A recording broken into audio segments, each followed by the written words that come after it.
Here with the 3A's bronze medalist from the 1500 metres, Nick McCormick. Okay, so congratulations for your run today, Nick. Just want to share your thoughts on it today, sorry?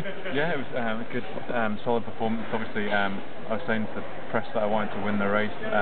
In previous years, it's been like a stressful environment because I've been training for 15s, whereas this year it's been more about just trying to win the race. Because it's going to help me doing 15s from a 5k, which I'm doing at Crystal Palace. So.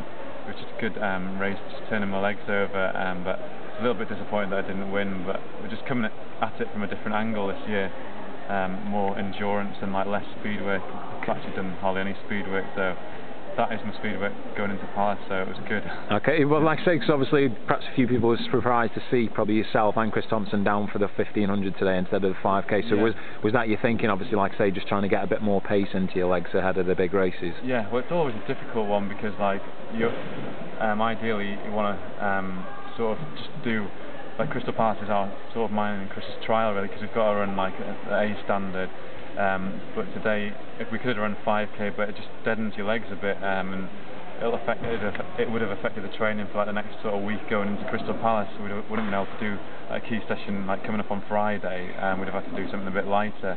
So by doing 1500s, we sort of like saved our legs a bit, and at the same time done a bit of sharpening up. Yeah. So I think that 1500s was obviously the one to go for, but just the speed work's not there at the minute, so I'm not expecting to win it, but I was just still disappointed because it was a chance, because there weren't, Tom Lancashire was missing and Badley was missing, so I think on paper I fancy myself to win if I was in the right sort of race. But still, obviously, like I say, perhaps it does your confidence some good, because obviously you had some good guys in there. Obviously, Lee Emanuel's had a great season out in America, 3:37. Colin McCourt running really well. Obviously, the winner as well, Jermaine Mays. So, like I say, has that done you some good, obviously, knowing that you're competitive with these guys who are perhaps more 15 specialists, where you're focusing on the longer stuff? Yeah, it's definitely a confidence boost, because I've sort of like gone from being a 1500 metre runner to 5k stroke, even like I'm thinking of like 10k maybe next year or whatever, and on a track. So.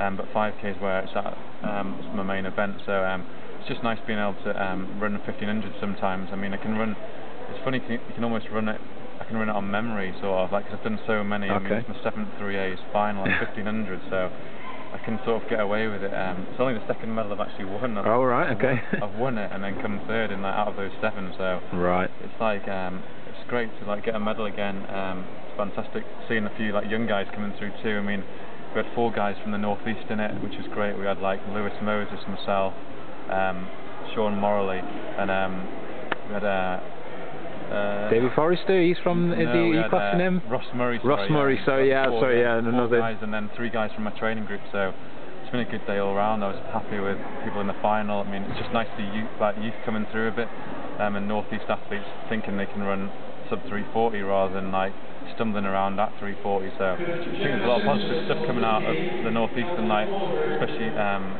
guys that like Ross Murray's running amazing. There's like Ricky Stevenson. Exactly, obviously Ricky Stevenson, who's not even here as well, so definitely a strong. Chris Parr's running well again, sort of thing. Well. So. And then so like, I think 1500's looking good, but it's in good hands definitely. Obviously Jermaine, but 1500 metre runner himself, and I mean like Lee Emanuel's had a great year, so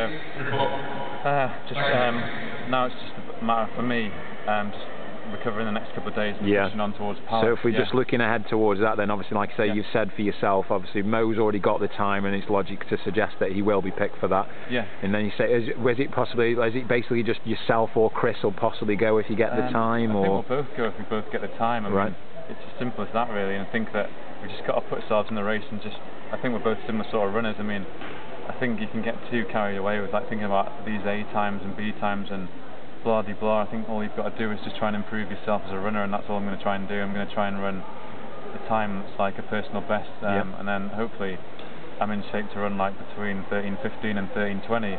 And as a coincidence, that's like the qualifying standard. Like, I mean, I don't want to try and like analyse that 13:20. I think that's just a number, and I think if that number was like 13:30, it wouldn't make any difference. Or if it was 13:10, you still got to find a way to get that time. I mean, it shouldn't be like the be-all and end-all. Like, you should just be trying to improve yourself as a runner, and that's what I'm trying to do.